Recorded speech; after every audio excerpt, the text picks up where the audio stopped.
Hello, I am Reiner Fuellmich and I have been admitted to the bar in Germany and in California for 26 years. I have been practicing law primarily as a trial lawyer against fraudulent corporations such as Deutsche Bank, formerly one of the world's largest and most respected banks, today one of the most toxic criminal organizations in the world.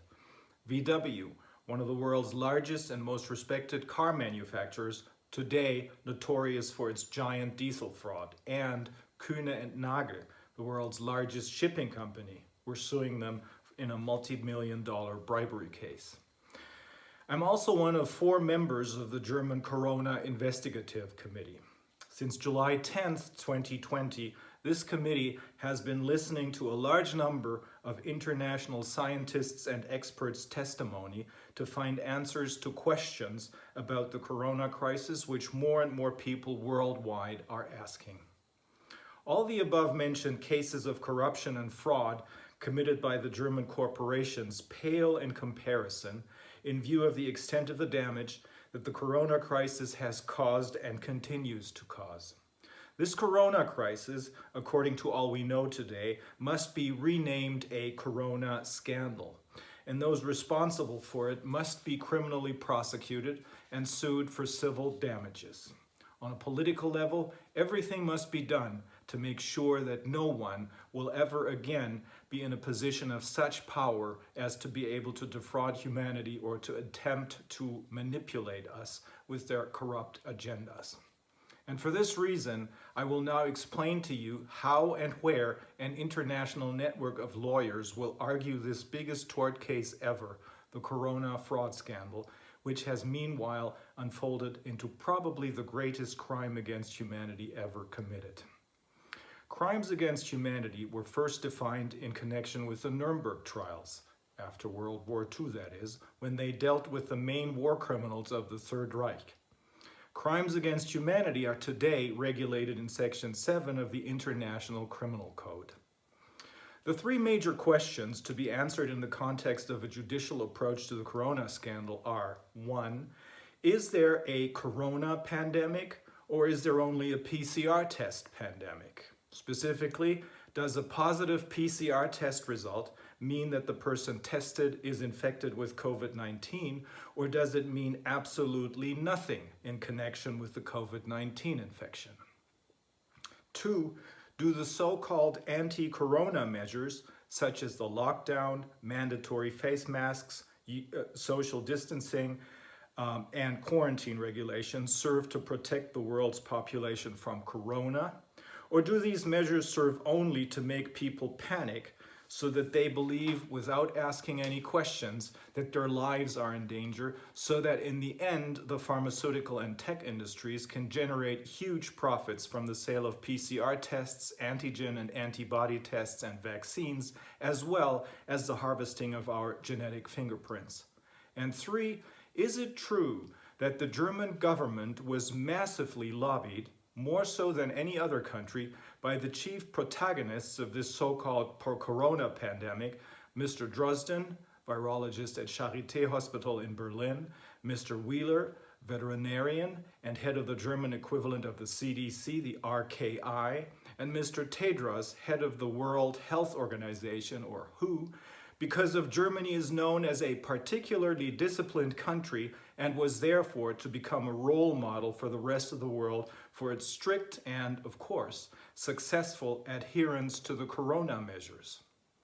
Answers to these 3 questions are urgently needed because the allegedly new and highly dangerous coronavirus has not caused any excess mortality anywhere in the world, and certainly not here in Germany.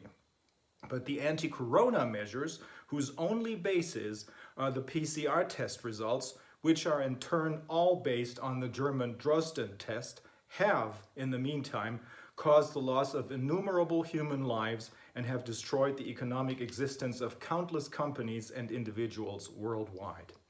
In Australia, for example, people are thrown into prison if they do not wear a mask or do not wear it properly as deemed by the authorities. In the Philippines, people who do not wear a mask or do not wear it properly in this sense are getting shot in the head. Let me first give you a summary of the facts that they present as they present themselves today. The most important thing in a lawsuit is to establish the facts, that is, to find out what actually happened. That is because the application of the law always depends on the facts at issue. If I want to prosecute someone for fraud, I cannot do that by presenting the facts of a car accident. So what happened here regarding the alleged corona pandemic?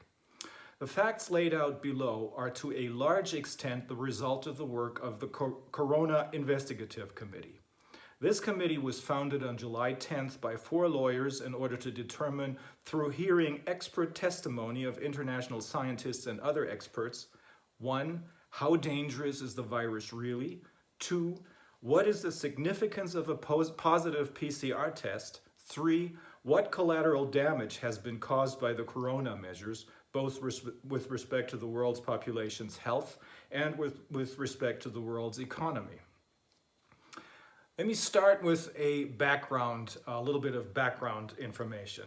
What happened in May 2019 and then in early 2020, and what happened 12 years earlier with the swine flu, which many of you may have forgotten about? In May of 2019, the stronger of the 2 parties which govern Germany in a grand coalition, the CDU, held a Congress on Global Health, apparently at the instigation of important players from the pharmaceutical industry and the tech industry. At this Congress, the usual suspects, you might say, gave their speeches. Angela Merkel was there and the German Secretary of Health, Jens Spahn. But some other people whom one would not necessarily expect to be present at such a gathering were also there. Professor Drosten, virologist from the Charité Hospital in Berlin, Professor Wheeler, veterinarian and head of the RKI, the German equivalent of the CDC, as well as Mr. Tedros, philosopher and head of the World Health Organization, WHO. They all gave speeches there. Also present and giving speeches were the chief lobbyists of the world's 2 largest health funds, namely the Bill and Melinda Gates Foundation and the Wellcome Trust. Less than a year later, these very people called the shots in the proclamation of the worldwide corona pandemic, made sure that mass PCR tests were used to prove mass infections with COVID-19 all over the world, and are now pushing for vaccines to be invented and sold worldwide. These infections, or rather the positive test results that the PCR tests delivered, in turn became the justification for worldwide lockdowns, social distancing, and mandatory face masks. It is important to note at this point that the definition of a pandemic was changed 12 years earlier. Until then, a pandemic was considered to be a disease that spread worldwide and which led to many serious illnesses and deaths. Suddenly, and for reasons never explained, it was supposed to be a worldwide disease only. Many serious illnesses and many deaths were not required anymore to announce a pandemic. Due to this change, the WHO, which is closely intertwined with the global pharmaceutical industry, was able to declare the swine flu pandemic in 2009, with the result that vaccines were produced and sold worldwide on the basis of contracts that have been kept secret until today. These vaccines proved to be completely unnecessary because the swine flu eventually turned out to be a mild flu and never became the horrific plague that the pharmaceutical industry and its affiliated universities kept announcing it would turn into, with millions of deaths certain to happen if people didn't get vaccinated. These vaccines also led to serious health problems. About 700 children in Europe fell incurably ill with narcolepsy and are now forever severely disabled. The vaccines bought with millions of taxpayers' money had to be destroyed with even more taxpayers' money.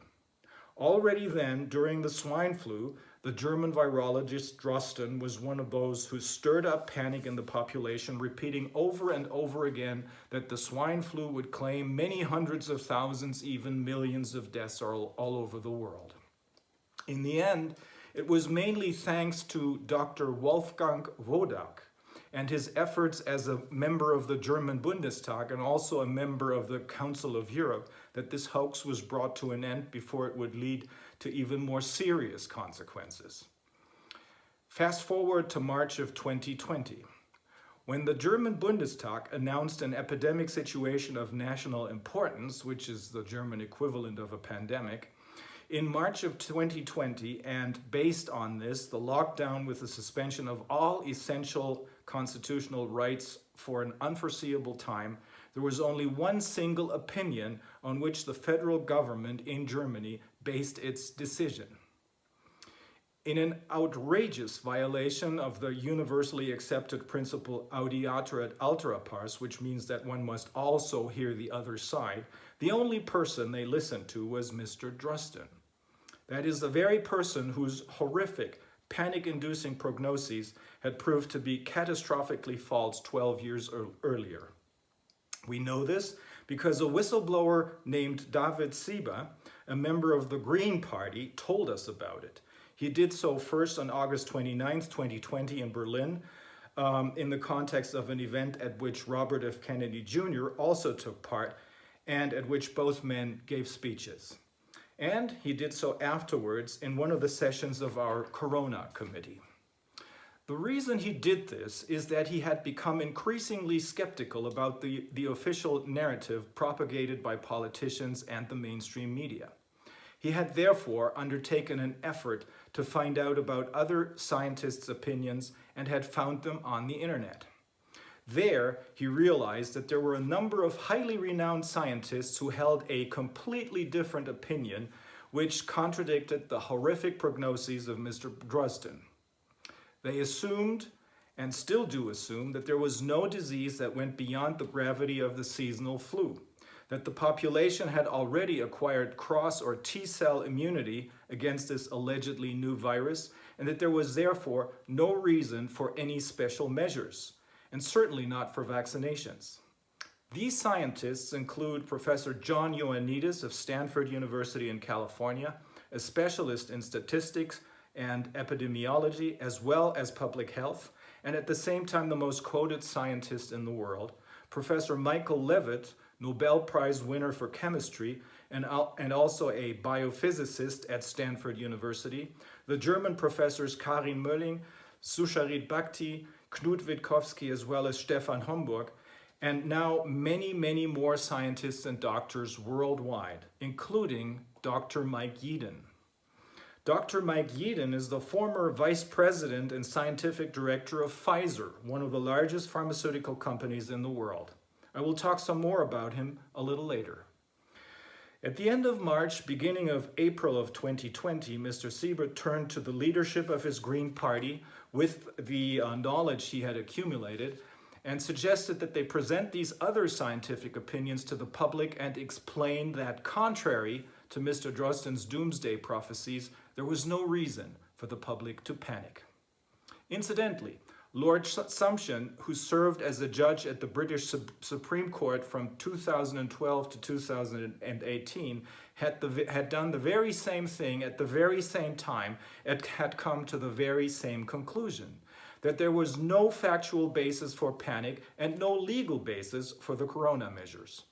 Likewise, the former president of the German Federal Constitutional Court expressed, albeit more cautiously, serious doubts that the corona measures were constitutional.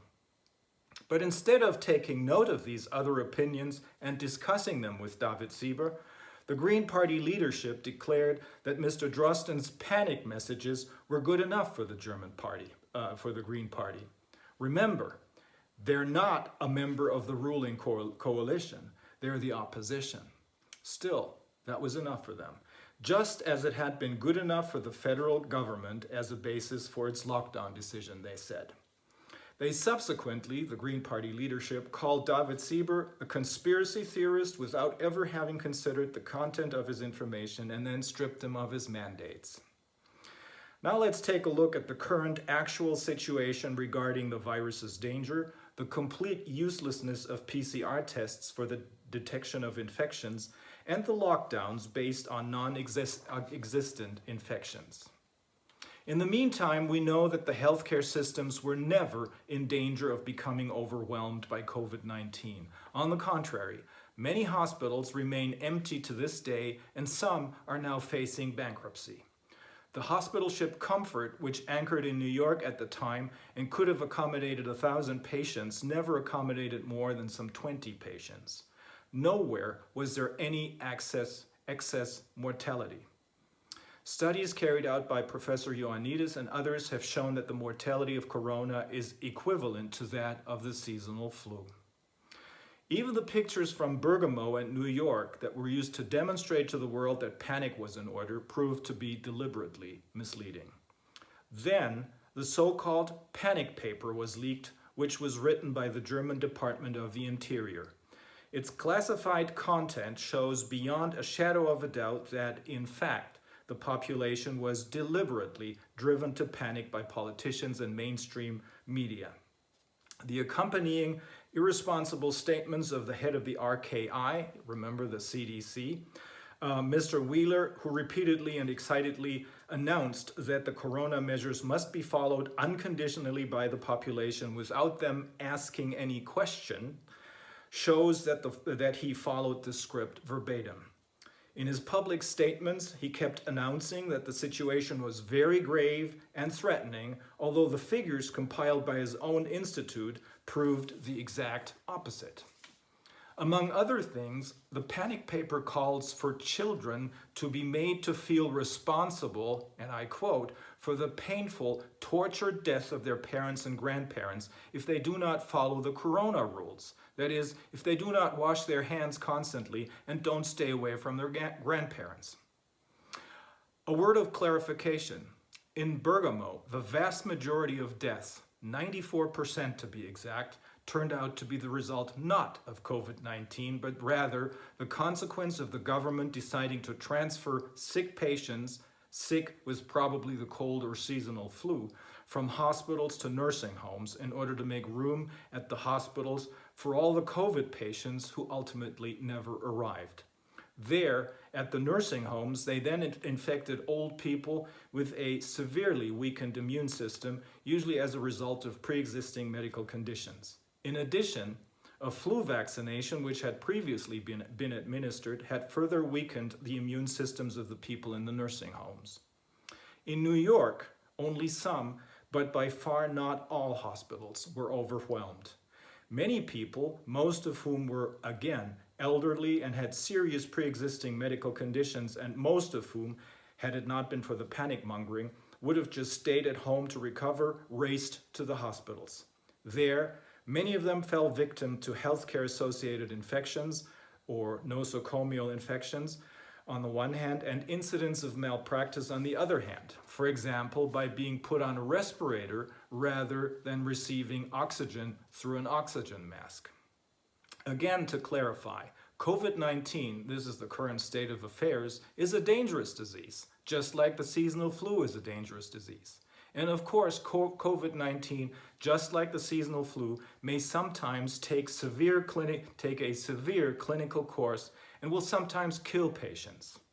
However, as autopsies have shown, which were carried out in Germany in particular by the forensic scientist Professor Klaus Püschel in Hamburg, the fatalities he examined had almost all been caused by serious pre-existing conditions, and almost all of the people who had died at a very old age, just like in Italy, meaning they had lived beyond their average life expectancy. In this context, the following should also be mentioned. The German RKI, that is, again, the equivalent of the CDC, had initially, strangely enough, recommended that no autopsies be performed. And there are numerous credible reports that doctors and hospitals worldwide had been paid money for declaring a deceased person a victim of COVID-19 rather than writing down the true cause of death on the death certificate, for example, a heart attack or a gunshot wound. Without the autopsies, we would never know that the overwhelming majority of the alleged COVID-19 victims had died of completely different diseases, but not of COVID-19. The assertion that the lockdown was necessary because there were so many different infections with SARS-CoV-2 and because the healthcare systems would be overwhelmed is wrong for three reasons, as we have learned from the hearings we conducted with the Corona Committee and from other data that has become available in the meantime. A, the lockdown was imposed when the virus was already retreating. By the time the lockdown was imposed, the alleged infection rates were already dropping again. B, there's already protection from the virus because of cross or T-cell immunity. Apart from the above-mentioned lockdown being imposed when the infection rates were already dropping, there's also cross or T-cell immunity in the general population against the coronaviruses contained in every flu or influenza wave. This is true even if this time around a slightly different strain of the coronavirus was at work.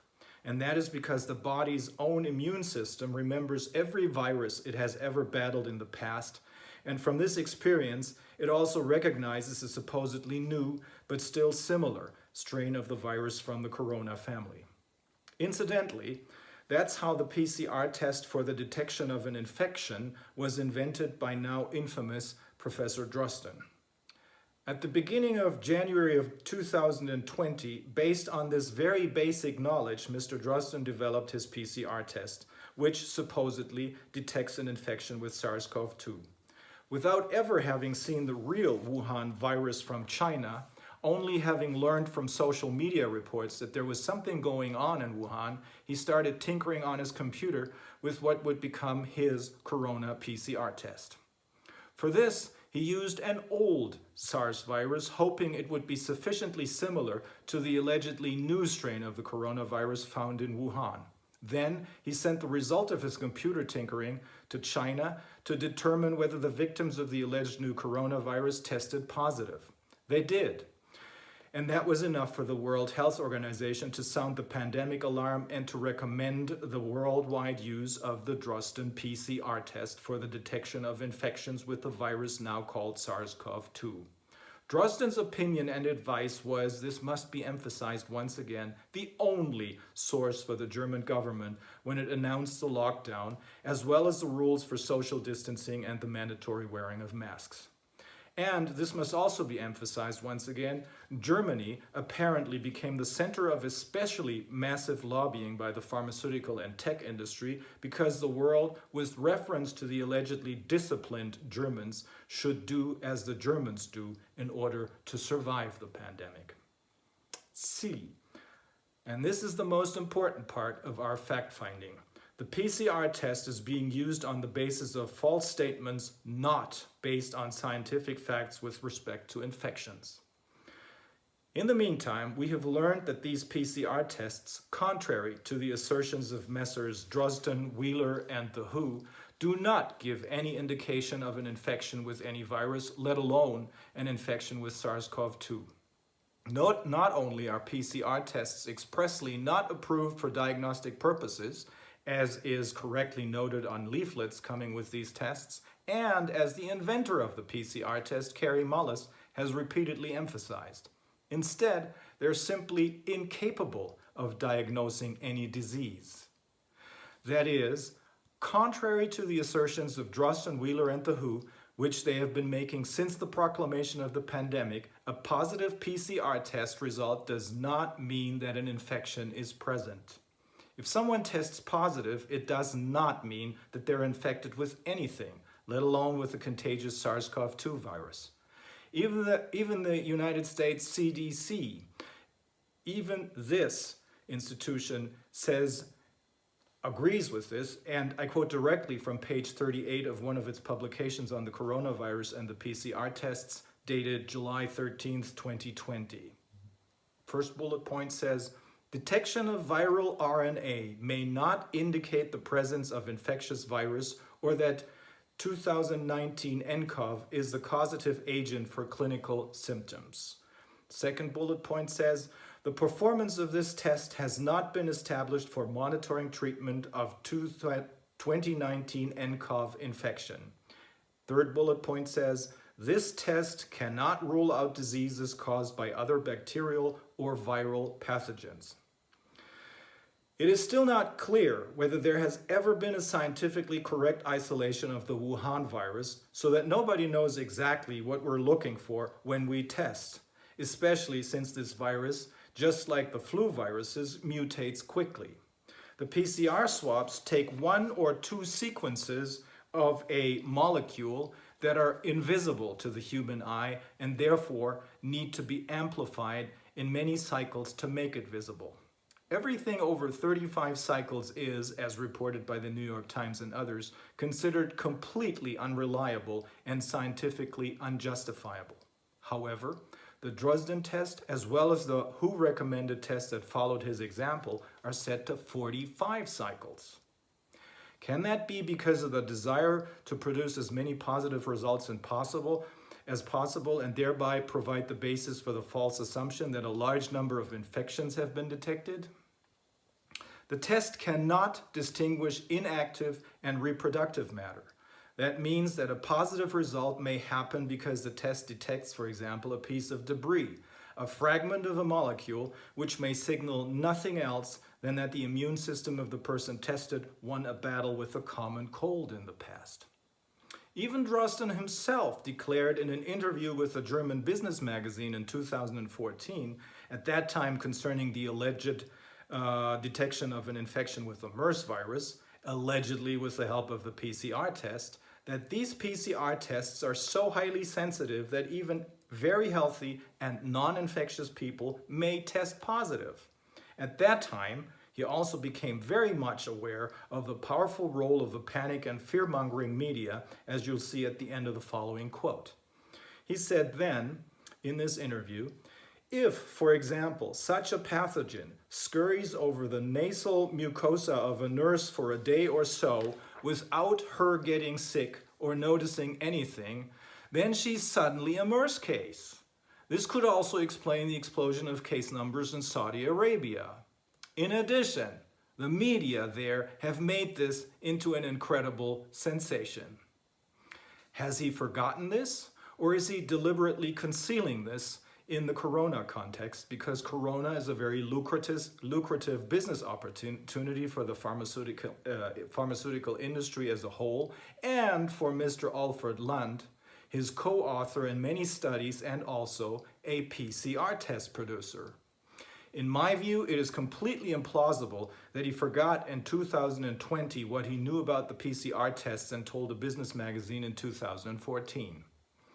In short, this test cannot detect any infection, contrary to all false claims stating that it can. An infection, a so-called hot infection, requires that the virus, or rather a fragment of a molecule, which may be a virus, is not just found somewhere, for example, in the throat of a person without causing any damage. That would be a cold infection.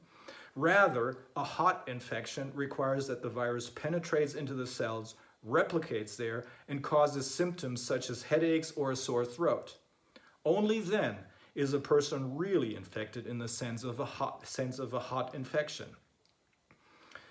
Because only then is a person contagious, that is, able to infect others. Until then, it is completely harmless for both the host and all other people that the host comes into contact with. Once again, this means that positive test results, contrary to all other claims by Drosten, Wheeler, or the WHO, mean nothing with respect to infections, as even the CDC knows, as quoted above. Meanwhile, a number of highly respected scientists worldwide assume that there has never been a corona pandemic, but only a PCR test pandemic.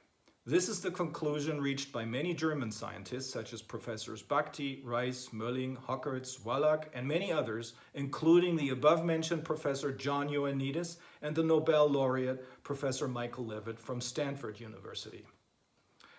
The most recent such opinion is that of the aforementioned Dr. Mike Yeadon, a former vice president and chief science officer at Pfizer, who held this position for 16 years. He and his co-authors, all well-known scientists, published a scientific paper in September of 2020, and he wrote a corresponding magazine article on September 20th, 2020.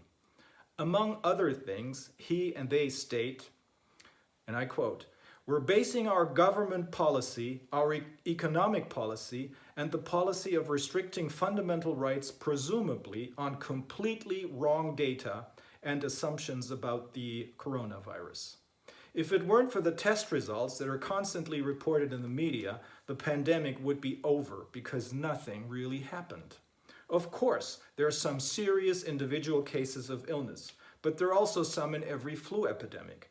There was a real wave of disease in March and April, but since then, everything has gone back to normal.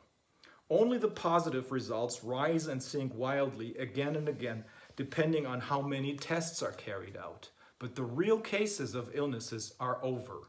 There can be no talk of a second wave." The allegedly new strain of the coronavirus is, Dr. Yeadon continues, only new in that it is a new type of the long-known coronavirus. There are at least 4 coronaviruses that are endemic and cause some of the common colds we experience, especially in winter. They all have a striking sequence similarity to the coronavirus. And because the human immune system recognizes the similarity to the virus that has now allegedly been newly discovered, a T-cell immunity has long existed in this respect. 30% of the population had this before the allegedly new virus even appeared. Therefore, it is sufficient for the so-called herd immunity that 15 to 25% of the population are infected with the allegedly new coronavirus to stop the further spread of the virus. And this has long been the case. Regarding the all-important PCR tests, Yeadon writes in a piece called "Lies, Damned Lies, and Health Statistics, The Deadly Danger of False Positives," dated September 20th, 2020, and I quote, "The likelihood of an apparently positive case being a false positive is between 89 to 94%, or near certainty." Dr. Yeadon, in agreement with the professors of immunology Kemmerer from Germany, Capel from the Netherlands, and Cahill from Ireland, as well as the microbiologist Dr. Arve from Austria, all of whom testified before the German Corona Committee, explicitly points out that a positive test does not mean that an intact virus has been found. The authors explain that what the PCR test actually measures is, and I quote, "simply the presence of partial RNA sequences present in the intact virus, which could be a piece of dead virus which cannot make the subject sick and cannot be transmitted and cannot make anyone else sick." Because of the complete unsuitability of the test for the detection of infectious diseases, it tested positive in goats, sheep, papayas, and even chicken wings, Oxford professor Carl Hennigan, director of the Center for Evidence-Based Medicine, writes that the COVID virus would never disappear if this test practice were to be continued, but would always be, falsely, detected in much of what is tested. Lockdowns, as Yeadon and his colleagues found out, do not work. Sweden, with its laissez-faire approach, and Great Britain, with its strict lockdown, for example, have completely comparable disease and mortality statistics. The same was found by US scientists concerning the different US states. It makes no difference to the incidence of disease whether a state implements a lockdown or not. With regard to the now infamous Imperial College of London's Professor Neil Ferguson and his completely false computer models warning of millions of deaths, he says that, and I quote, "No serious scientist gives any validity to Ferguson's model."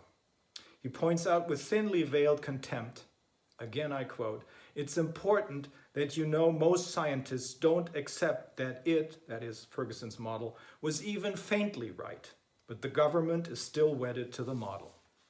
Ferguson predicted 40,000 corona deaths in Sweden by May and 100,000 by June, but it remained at 5,800, which, according to the Swedish authorities, is equivalent to a mild flu. If the PCR tests had not been used as a diagnostic tool for corona infections, there would not be a pandemic. And there would be no lockdowns, but everything would have been perceived as just a medium or light wave of influenza, these scientists conclude. Dr. Yeadon, in his piece Lies, Damned Lies in Health Statistics, The Deadly Danger of False Positives, writes, "This test is fatally flawed and must immediately be withdrawn and never used again in this setting unless shown to be fixed." And towards the end of that article, I have explained how a hopelessly performing diagnostic test has been and continues to be used not for diagnosis of disease, but it seems solely to create fear. Now, let's take a look at the current actual situation regarding the severe damage caused by the lockdowns and other measures. Another detailed paper written by a German official in the Department of the Interior who is responsible for risk assessment and the protection of the population against risks was leaked recently. It is now called the false alarm paper. This paper comes to the conclusion that there was and is no sufficient evidence for serious health risks for the population as claimed by Drosten, Wheeler, and the WHO. But, the author says, there's very much evidence of the corona measures causing gigantic health and economic damage to the population, which he then describes in detail in this paper. This, he concludes, will lead to very high claims for damages which the government will be held responsible for. This has now become reality, but the paper's author was suspended. More and more scientists, but also lawyers, recognize that as a result of the deliberate panic-mongering and the corona measures enabled by this panic, democracy is in great danger of being replaced by fascist totalitarian models. As I already mentioned above, in Australia, people who do not wear the masks, which more and more studies show are hazardous to health, or who allegedly do not wear them correctly, are arrested, handcuffed, and thrown into jail. In the Philippines, they run the risk of getting shot. But even in Germany and in other previously civilized countries, children are taken away from their parents if they do not comply with quarantine regulations, distance regulations, and mask-wearing regulations. According to psychologists and psychotherapists who testified before the Corona Committee, children are traumatized en masse, with the worst psychological consequences yet to be expected in the medium and long term. In Germany alone, 500,000 to 800,000 bankruptcies are expected in the fall to strike small and medium-sized businesses, which form the backbone of the economy. This will result in incalculable tax losses and incalculably high and long-term Social Security money transfers for, among other things, unemployment benefits. Since in the meantime, pretty much everybody is beginning to understand the full devastating impact of the completely unfounded corona measures, I will refrain from detailing this any further. Let me now give you a summary of the legal consequences. The most difficult part of a lawyer's work is always to establish the true facts, not the application of the legal rules to these facts. Unfortunately, a German lawyer does not learn this at law school, but his Anglo-American counterparts do get the necessary training for this at their law schools. And probably for this reason, but also because of the much more pronounced independence of the Anglo-American judiciary, the Anglo-American law of evidence is much more effective in practice than the German one. A court of law can only decide a legal dispute correctly if it has previously determined the facts correctly, which is not possible without looking at all the evidence. And that's why the law of evidence is so important. On the basis of the facts summarized above, in particular those established with the help of the work of the German Corona Committee, the legal evaluation is actually simple. It is simple for all civilized legal systems, regardless of whether these legal systems are based on civil law, which follows the Roman law more closely, or whether they are based on Anglo-American common law, which is only loosely connected to Roman law. Let's first take a look at the unconstitutionality of the measures. A number of German law professors, including Professors Kingreen, Morswig, Jungblut, and Vosgerau have stated either in written expert opinions or in interviews, in line with the serious doubts expressed by the former president of the Federal Constitutional Court with respect to the constitutionality of the corona measures, that these measures, the corona measures, are without a sufficient factual basis and also without a sufficient legal basis, and are therefore unconstitutional and must be repealed immediately.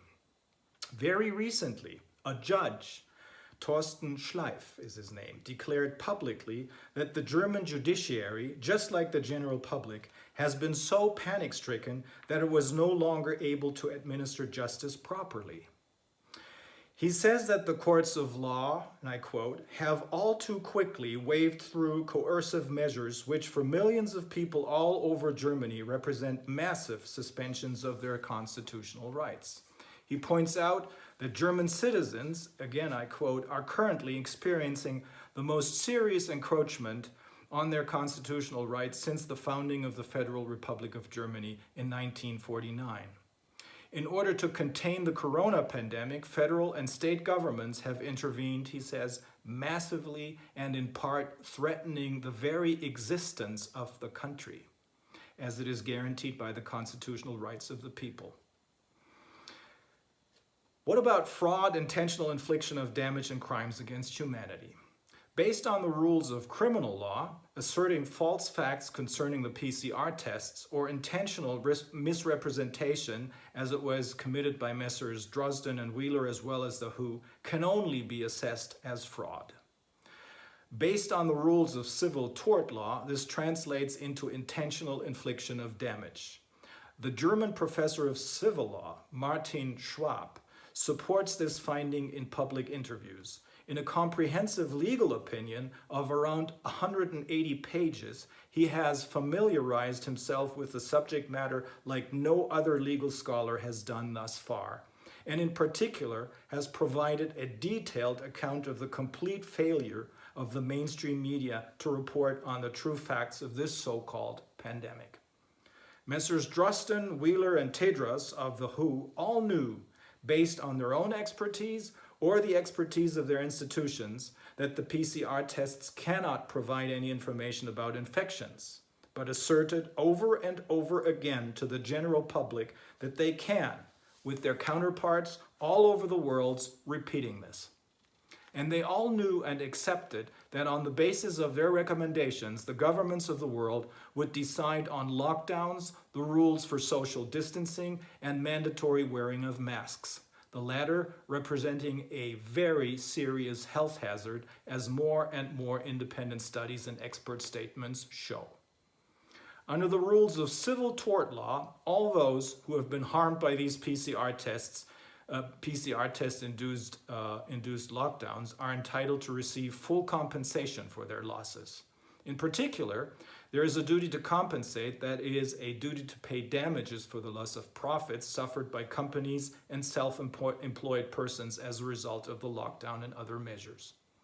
In the meantime, however, the anti-corona measures have caused and continue to cause such devastating damage to the world's population's health and economy that the crimes committed by Messrs. Drosten, Wheeler, and the WHO must be legally qualified as actual crimes against humanity, as defined in Section 7 of the International Criminal Code. How can we do something? What can we do? Well, the class action is the best route to compensatory damages and to political consequences. The so-called class action lawsuit is based on English law and exists today in the USA and in Canada. It enables a court of law to allow a complaint for damages to be tried as a class action lawsuit at the request of a plaintiff if 1.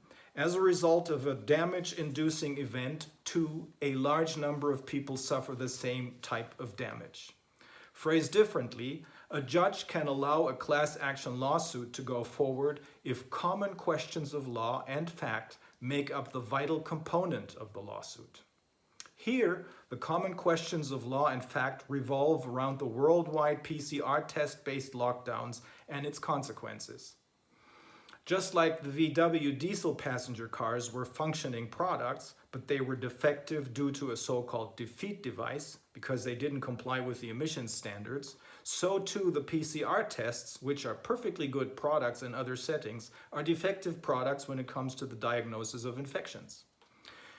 Now, if an American or a Canadian company or an American or Canadian individual decides to sue these persons in the United States or Canada for damages, then the court called upon to resolve this dispute may, upon request, allow this complaint to be tried as a class action lawsuit. If this happens, all affected parties worldwide will be informed about this through publications in the mainstream media and will thus have the opportunity to join this class action within a certain period of time to be determined by the court. It should be emphasized that nobody must join the class action, but every injured party can join the class. The advantage of the class action is that only one trial is needed, namely to try the complaint of a representative plaintiff who is affected in a manner typical of everyone else in the class.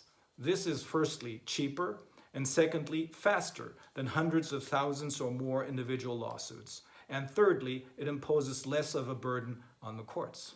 Fourthly, as a rule, it allows a much more precise examination of the accusations than would be possible in the context of hundreds of thousands or, more likely in this corona setting, even millions of individual lawsuits. In particular, the well-established and proven Anglo-American law of evidence, with its pre-trial discovery, is applicable. This requires that all evidence relevant for the determination of the lawsuit is put on the table. In contrast to the typical situation in German lawsuits with structural imbalance, that is, lawsuits involving on the one hand a consumer and on the other hand a powerful corporation, the withholding or even destruction of evidence is not without consequence. Rather, the party withholding or even destroying evidence loses the case under these evidence rules. Here in Germany, a group of tort lawyers have banded together to help their clients with the recovery of damages. They have provided all relevant information and forms for German plaintiffs to both estimate how much damage they have suffered and join the group or class of plaintiffs who will later join the class action when it goes forward either in Canada or the US. Initially, this group of lawyers had considered to also collect and manage the claims for damages of other non-German plaintiffs, but this proved to be unmanageable. However, through an international lawyers network, which is growing larger by the day, the German group of attorneys provides to all of their colleagues in all other countries, free of charge, all relevant information, including expert opinions and testimonies of experts showing that the PCR tests cannot detect infections. And they also provide them with all relevant information as to how they can prepare and bundle the claims for damages of their clients so that they too can assert their clients' claims for damages either in their home country's courts of law or within the framework of the class action as explained above. These scandalous corona facts, gathered mostly by the Corona Committee and summarized above, are the very same facts that will soon be proven to be true either in one court of law or in many courts of law all over the world. These are the facts that will pull the masks off the faces of all those responsible for these crimes. To the politicians who believe those corrupt people, these facts are hereby offered as a lifeline that can help you readjust your course of action and start the long overdue public scientific discussion and not go down with those charlatans and criminals. Thank you.